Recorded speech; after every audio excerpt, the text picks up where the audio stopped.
United States Army General William Palmer first saw Colorado before the Civil War as he was traveling the Rocky Mountains surveying for a transcontinental railroad. In 1870, Palmer founded the Denver and Rio Grande Western Railroad. Pueblo, Colorado was chosen as the site for a future steel plant as a result of water availability, and because Pueblo was a major transportation hub. On April 12th of 1892, the first steel rail rolled out of the Colorado Coal and Iron Company in Pueblo. But it wasn't until October of 1892 that the company changed its name to CF&I, the Colorado Fuel and Iron Company. My folks never did want me to go to work out there. We had a family friend that got killed out there, and Mom and Dad said no, because I applied out here in '69 right out of high school. And when folks found out I had applied, they said, no, we don't want you. We want you working there. So they sent me to Denver. I went to work for Gates Rubber Company. But then I came back in '72 is when I went back out to work. Tough work out there, And we're getting old now, and our bodies aren't accustomed to doing a lot of the stuff that they had us doing when we were younger, but it's not bad. The group of guys that we worked with, we were just kind of a tight group of guys. We just have a good time, go bowling together, and go have a few, I started in the mill in 1976. Started in the blast furnace. I worked my way from the bottom to the top. Finally got to the top where I was a furnace operator. And I worked in a degasser. They built a $20 million machine, and I got to operate that machine, and I was good at it. When I first started there was 6,000 people. And then, technology takes over, and they start tapering off. The best part of the job was working as a team, working with my coworkers. That was for the old CF&I Steel. They were a good company. We tapped steel and we tapped iron for the BOF, basic oxygen furnace, to run their furnaces. We tap a heat about every 6-7 hours. Then they got this new material in and they started going a little faster and start tapping heats 3 or 4 a day. We had 4 furnaces. So you're looking at 12 heats a day. They came out in them football ladles, what they would call a football ladle. They just tapped nothing but carbon iron that goes to the oxygen furnace, and that starts the oxygen furnace over there. When I went to the electric furnaces, we used to tap them heats out, and that was really impressive. Watching that heel steel come out of that furnace, because I was an operator there, and you tap that steel and hit the ladle. There's a giant explosion, and you're right in the middle of it. You can feel the heat, and the glass would crack, and the smoke, and the dust. And you made good money. Sometimes you never had no days off, but you made the money. If you want to make money, you'll make money. The CF&I Steel Corporation's early labor force was recruited locally and from steel mills throughout the eastern United States. But soon, European immigrants were the majority of the Colorado Fuel and Iron Company's staff and workforce. By 1910, over 15,000 men and women, 10% of the entire labor force of Colorado, were working for the company. Although the census of foreign-born CF&I steelworkers would change over the years, most of these immigrants remained in southern Colorado, as did future generations. The CF&I was the job, the company in Pueblo, Colorado. And at CF&I there was job security. You know that at that particular time you started for a company, and when you had started it, you know that you was going to retire from it. I'm from the Netherlands, yes, the state of Limburg. My grandfather died in the mine. It was so polluted that he missed the stab and fell 1,500 feet to his death in the shaft. My dad died from silicose and black lung. My brother at this moment also got black lung and silicose because he worked in the mines in Belgium, which are very more dangerous too. I worked at the CF&I for 32 years. I was well acquainted with an interracial workforce, and I could fit in very well. I certainly know that I never, actually when you live in Pueblo, people said, well, a discrimination you can get along with. I think you only find that out when you leave Pueblo. As long as you live over here, I don't think you know it exists. For me, it didn't as a newcomer. The Colorado Fuel and Iron Company had a 24-hour-a-day medical building to dispense immediate care for on-the-job injuries. CF&I kept comprehensive medical records on all of their employees that may have been injured on the job. Throughout the years, 34 years that I put in, I was always laid off. I worked in 25 different departments there in that mill. I almost had my fingers cut off at the rail mill. I was lifting a cobble, we call cobbles, and the crane took it up too soon, and I almost cut my finger off. I said, well, I hate to take off my glove because I know I lost a finger, but it was just hanging there. We had some very good bosses. Everybody knew what it was supposed to do, and they didn't hardly have to tell you to do anything because you knew your job. As long as you were on the job, nobody told you nothing. That's the way it went all the way around. And when you work graveyard, sometimes you don't feel very good. It's the way you go to work and you come back, and sometimes you have things to do at home. You only sleep about 3 or 4 hours, and then from then on you have to go to work again. And sometimes it's like a walking zombie. By 1900, Pueblo was home to over 34,000 men and women, and by this time, a woman's role in the workforce had become more diversified. Most of southern Colorado's women were either employees of the Colorado Fuel and Iron Company or a related industry. But even the clerical positions at CF&I were labor-intensive, and many of these women had to pull double duty, juggling their home life with their professional life. You know, we all went to the company store. They had the car supply, and we'd all get our clothes there, and our food and everything came out of there. And then if we didn't have enough money, well, we put it on our credit card. You know, wages were terrible during that time. We got paid $6.04 a day. And when I finished, it wasn't much more than that. We got some women from Oklahoma and Texas, and you know, husky women. I used to pull doors, and then we used to help the crane people a lot. They used to put us in different places, but I got to work in little different places. After the war, I would say about 20 of us stayed. Well, the cousins and all start coming back from the service, and they start going back into the mill, and they start working there. I don't think I could continue there.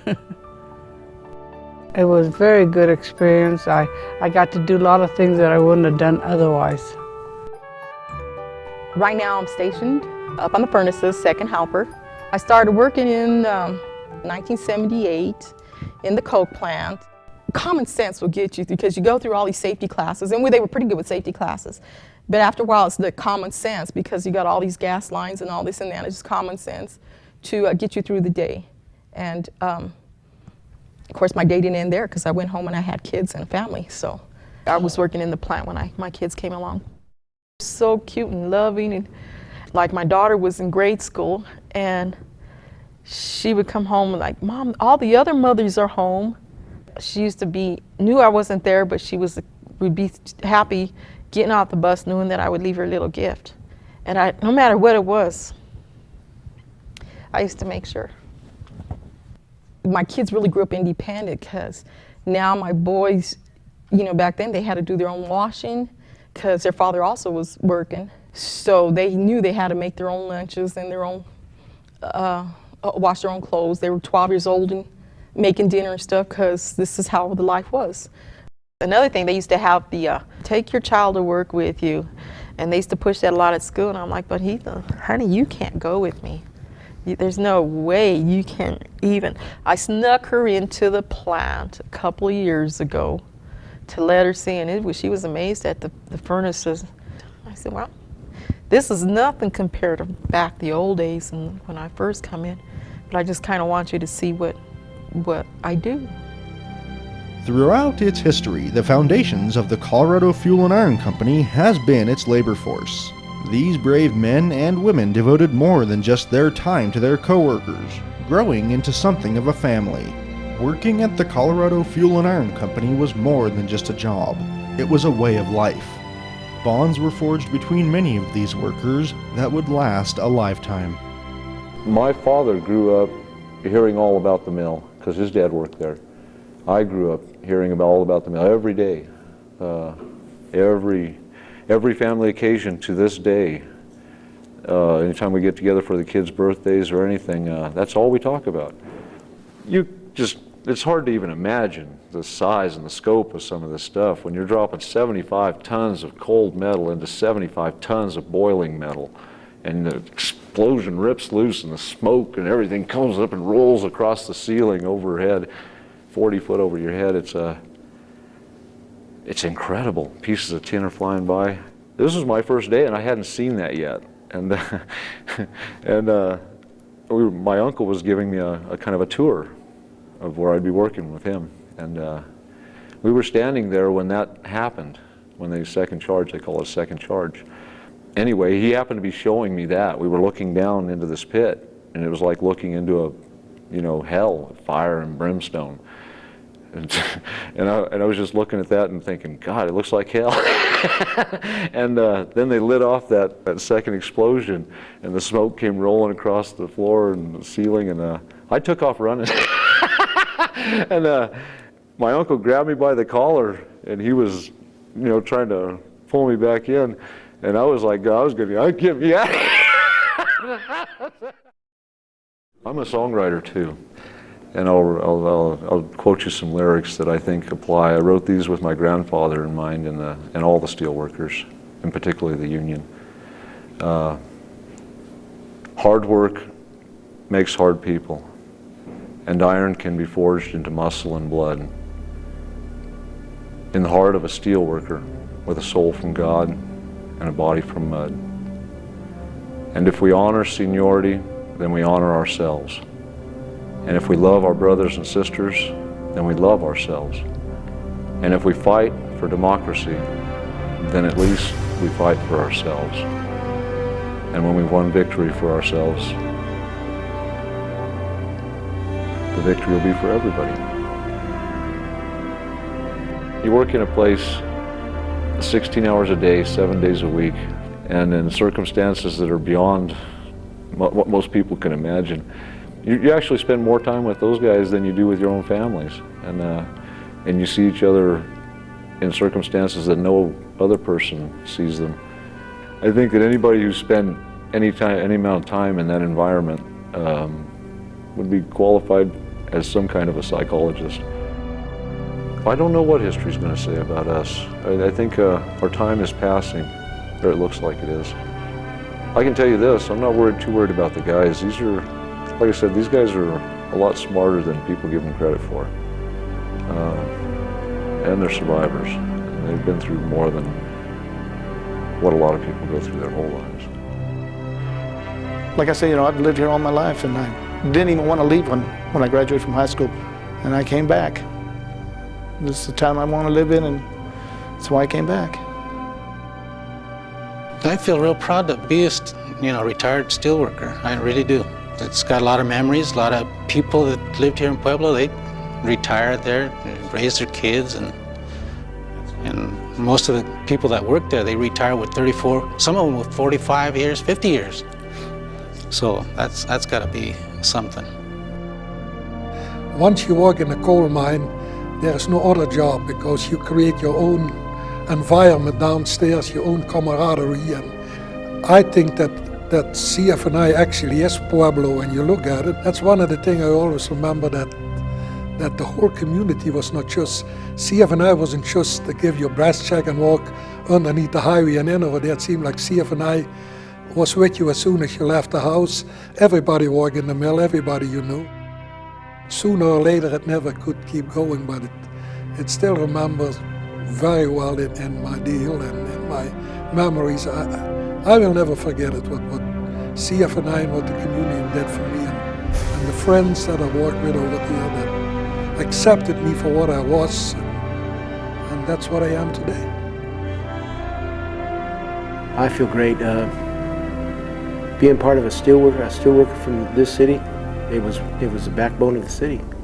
I mean, what are you going to do if... Years ago, you'd say, if the mill shut down, what am I going to do? I can't do anything else.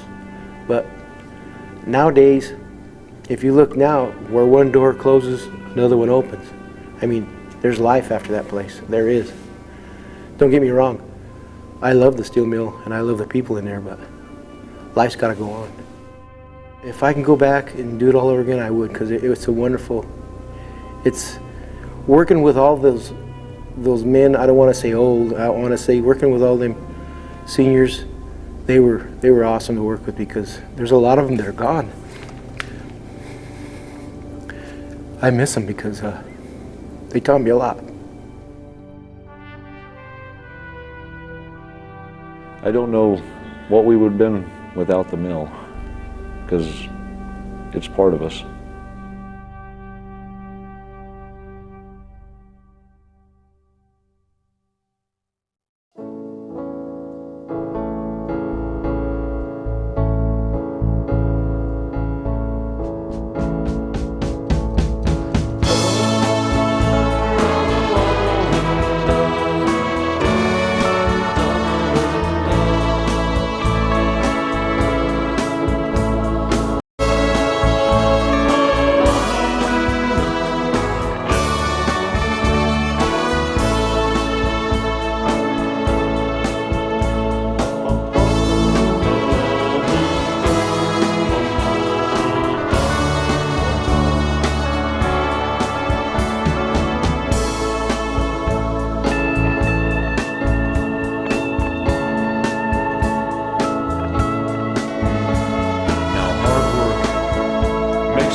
Steelworker with a soul from God and a body from mud.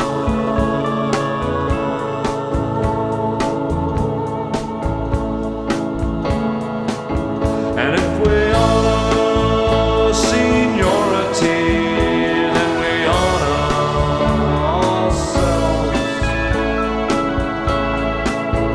And if we love our brothers and sisters, then we also love ourselves.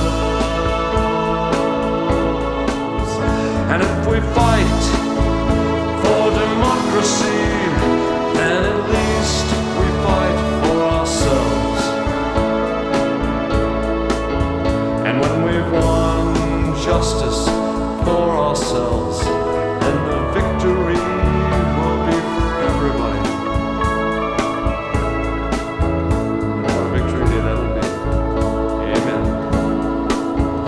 Just remember that we